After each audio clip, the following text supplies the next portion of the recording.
آخری لوگ 1950 سے 1999 میں پیدا ہونے والے ہم خوش نصیب لوگ ہیں، کیونکہ ہم وہ آخری لوگ ہیں جنہوں نے مٹی کے بنے گھروں میں بیٹھ کر پریوں کی کہانیاں سنے۔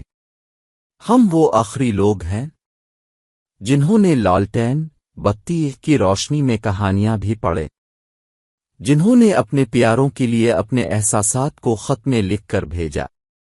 ہم وہ آخری لوگ ہیں جنہوں نے ٹاٹوں پر بیٹھ کر پڑھا، بلکہ گھر سے بوری توڑا لے کر سکول جاتے اور اس پر بیٹھتے۔ ہم وہ آخری لوگ ہیں جنہوں نے بیلوں کو ہل چلاتے دیکھا۔ ہم وہ آخری لوگ ہیں جنہوں نے مٹی کے گھڑوں کا پانی پیا، بغیر بجلی کے ٹیوب ویل دیکھے نہائے، گاؤں کے درخت سے آم اور امرود بھی توڑ کر کھائے، پڑوس کے بزرگوں سے ڈانٹ بھی کھائی لیکن پلٹ کر کبھی بدماشی نہیں دکھائی۔ ہم وہ آخری لوگ ہیں جنہوں نے عید کا چاند دیکھ کر تالیاں بجائیں اور گھر والوں، دوستوں اور رشتہ داروں کے لیے عید کارڈ بھی اپنے ہاتھوں سے لکھ کر بھیجے۔ ہمارے جیسا تو کوئی بھی نہیں، کیونکہ ہم وہ آخری لوگ ہیں جو گاؤں کی ہر خوشی اور غم میں ایک دوسرے سے کندھے سے کندھا ملا کے کھڑے ہوئے۔ ہم وہ لوگ ہیں جو گلے میں مفلر لٹکا کے خود کو بابو سمجھتے تھے۔ ہم وہ دل فریب لوگ ہیں جنہوں نے شبنم اور ندیم کی ناکام محبت پہ آنسو بہائے اور انکل سرگم کو دیکھ کے خوش ہوئے۔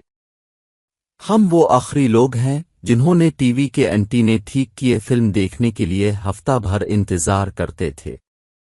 ہم وہ بہترین لوگ ہیں جنہوں نے تختی لکھنے کی سیاہی گاڑی کی، جنہوں نے اسکول کی گھنٹی بجانے کو اعزاز سمجھا۔ ہم وہ خوش نصیب لوگ ہیں جنہوں نے رشتوں کی اصل مٹھاس دیکھی۔ ہمارے جیسا تو کوئی بھی نہیں۔ ہم وہ لوگ ہیں جو رات کو چارپائی گھر سے باہر لے جا کر کھلی فضا زمینوں میں سوئے، دن کو اکثر گاؤں والے گرمیوں میں ایک درخت کے نیچے بیٹھ کر گپے لگاتے، مگر وہ آخری ہم تھے۔ کبھی وہ بھی زمانے تھے، سب صحن میں سوتے تھے، گرم مٹی پر پانی کا چھڑکاؤ ہوتا تھا، ایک سٹینڈ والا پنکھا بھی ہوتا تھا، لڑنا جھگڑنا سب کا اس بات پر ہوتا تھا کہ پنکھے کے سامنے کس کی منجی نے ہونا تھا۔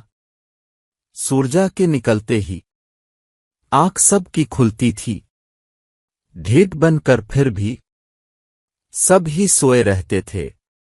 وہ آدھی رات کو کبھی بارش جو آتی تھی، پھر اگلے دن بھی منجی گیلی ہی رہتی تھی۔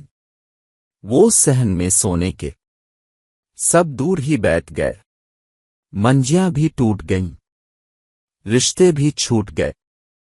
بہت خوبصورت خالص رشتوں کا دور، لوگ کم پڑھے لکھے اور مخلص ہوتے تھے۔ اب زمانہ پڑھ لکھ گیا تو بے مروت مفادات اور خود غرضی میں کھو گیا۔ کیا زبردست پڑھا لکھا، مگر دراصل بے حس زمانہ آ گیا۔